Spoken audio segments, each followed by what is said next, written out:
कहूँगा कि जब एनटीपीसी जैसे संस्था के डीएम को गोली मार दी जा रही है तो आखिर झारखंड के अंदर उद्योग कैसे लगेंगे। हमारी सरकार की पहली प्राथमिकता राज्य की जनता की सुरक्षा है और राज्य की जनता की सुरक्षा में कहीं भी अगर चूक होती है तो ये बिल्कुल लापरवाही का मामला प्रदर्शित होता है। झारखंड की विधि व्यवस्था पूरे तरीके से चौपट हो गई है। अब जिस तरीके से एनटीपीसी के एक युवा डीजीएम कुमार गौरव की गोली मारकर अपराधियों ने हत्या कर दी, दिन दहाड़े हत्या कर दी।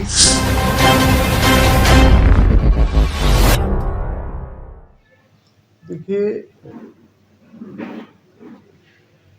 हम लोग बार बार इस बात को उठाते रहते हैं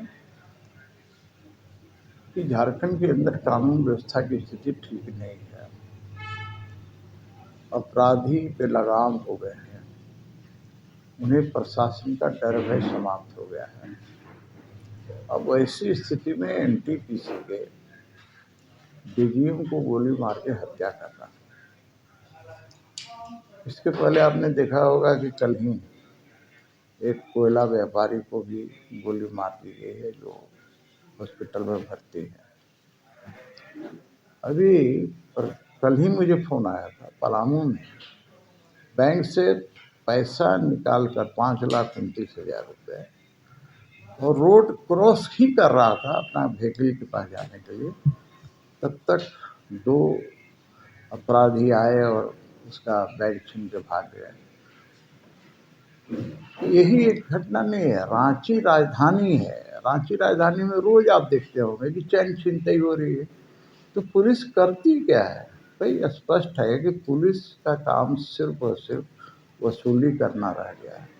पुलिस सुरक्षा के लिए नहीं है, पुलिस वसूली के लिए है। वैसी स्थिति में सरकार का भी ध्यान इस ओर नहीं रहता है।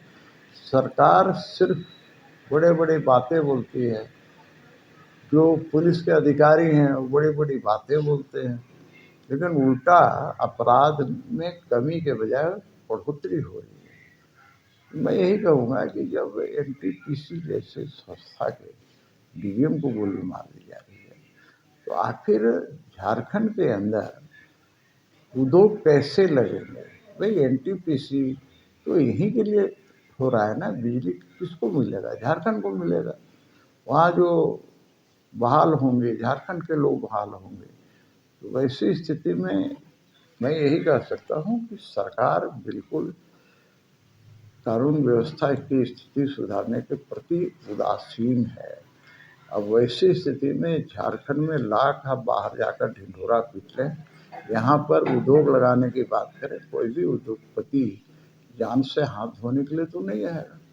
वैसी स्थिति में सबसे पहले तो कानून व्यवस्था की स्थिति को सुधारना होगा और जो भी अपराधी है वैसे अपराधियों पर लगाम लगाना। देखिए और क्या होता है, अपराधी को देखते हैं जेल जाता है, फिर छूट के आ जाता है, गवाह नहीं मिलता, चार्जशीट अच्छे ढंग से दाखिल नहीं किया जाता।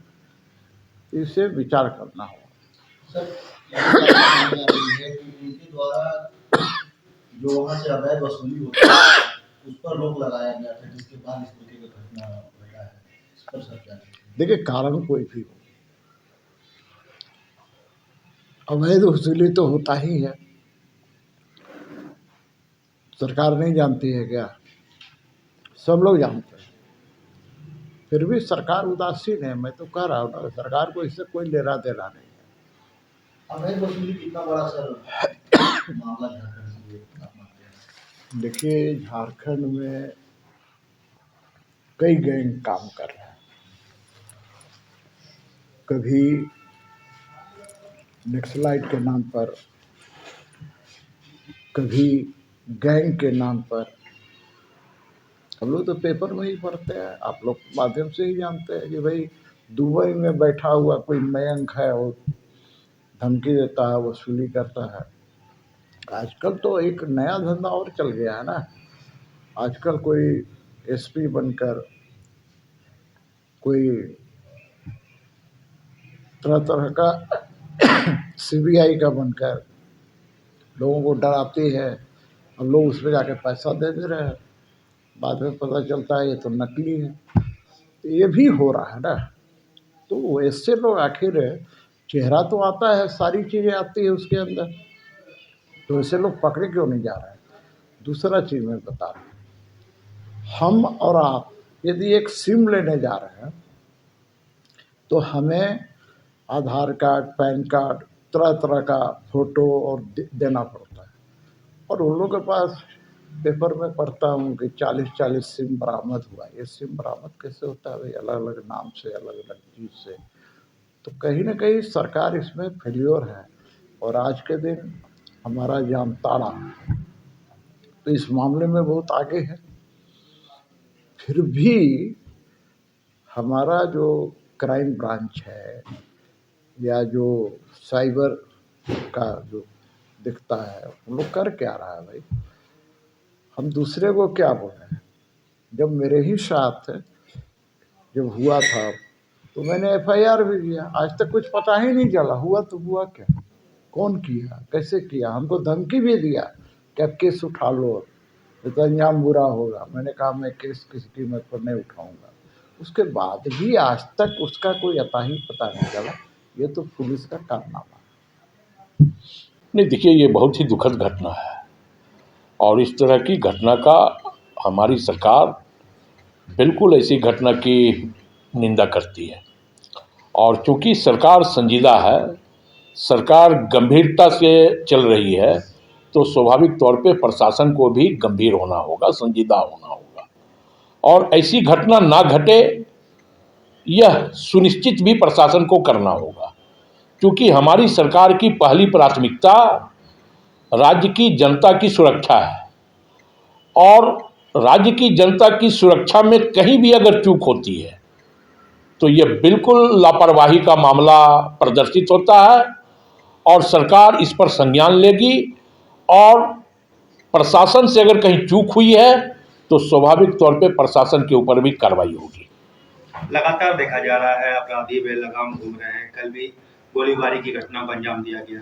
नहीं, इसलिए मैंने कहा कि इस तरह की घटना का हमारी सरकार में कोई जगह नहीं है, और प्रशासन को संजीदगी के साथ ऐसे अपराधियों को गिरफ्त में लेने की दिशा में 100% प्रयत्नशील रहना चाहिए, और रहना होगा। क्योंकि जीवन और जीविका दोनों कैसे सुरक्षित हो, यह हमारी सरकार की प्राथमिकता में है, और प्रशासन को भी कार्रवाई करते हुए ऐसे अपराधियों को चिन्हित करके उनके ऊपर गिरफ्तारी का अंकुश लगाना, यह प्रशासन को भी सुनिश्चित करना होगा। सीपी सिंह ने कहा है सरकार उदासीन है, दूसरी तरफ पुलिस वसूली में लगी हुई है। देखिए, बेचारे सीपी सिंह जी मायूस हो गए हैं। बचपन से लेकर के बुढ़ापे तक भारतीय जनता पार्टी का दरी बिछाया, और जब प्रतिपक्ष की बारी आई तो बाबूलाल जी को दे दी गई। तो वो खींच प्रकट कर रहे हैं, क्योंकि वो भारतीय जनता पार्टी पर तो खींच प्रकट कर नहीं सकते। तो एक कहावत है ना, खिसियानी बिल्ली खंबा नोचे, तो सीपी सिंह जी खंबा नोच रहे हैं। अब हमारी सहानुभूति है, और जिस व्यक्ति के प्रति सहानुभूति होती है उसके ऊपर कोई प्रतिक्रिया नहीं दी जा सकती है। देखिए, झारखंड की विधि व्यवस्था पूरे तरीके से चौपट हो गई है। अब जिस तरीके से NTPC के एक युवा DGM कुमार गौरव की गोली मारकर अपराधियों ने हत्या कर दी, दिन दहाड़े हत्या कर दी, ये पूरे व्यवस्था पर प्रश्न उठाता है। कल ही रांची के भीड़ भाड़ वाले पौछ इलाके बरियातू में एक और कोयला कारोबारी पर गोली मारकर हत्या का प्रयास किया गया था। तो जो ऑर्गेनाइज क्रिमिनल ग्रुप्स है, माफिया ग्रुप्स है, जो कोल ट्रांसपोर्टेशन, कोल माइनिंग और पूरे तरीके से कोयला पर जिन्होंने कब्जा करके रखा है, वो निशाना बनाते हैं कोयला से जुड़े कारोबारियों को, अधिकारियों को, और बल्कि बजाबता फेसबुक पर जाकर पोस्ट करते हैं और जिम्मेवारी लेते हैं। राज्य सरकार कुछ नहीं कर पा रही है। मुख्यमंत्री जी से मांग करते हैं कि अविलंब SIT बनाए और इन पूरे आपराधिक गिरोहों के खात्मे तक अभियान चले। लेकिन झारखंड में विधि व्यवस्था की स्थिति सच में बहुत दयनीय है और लोग भयभीत हैं।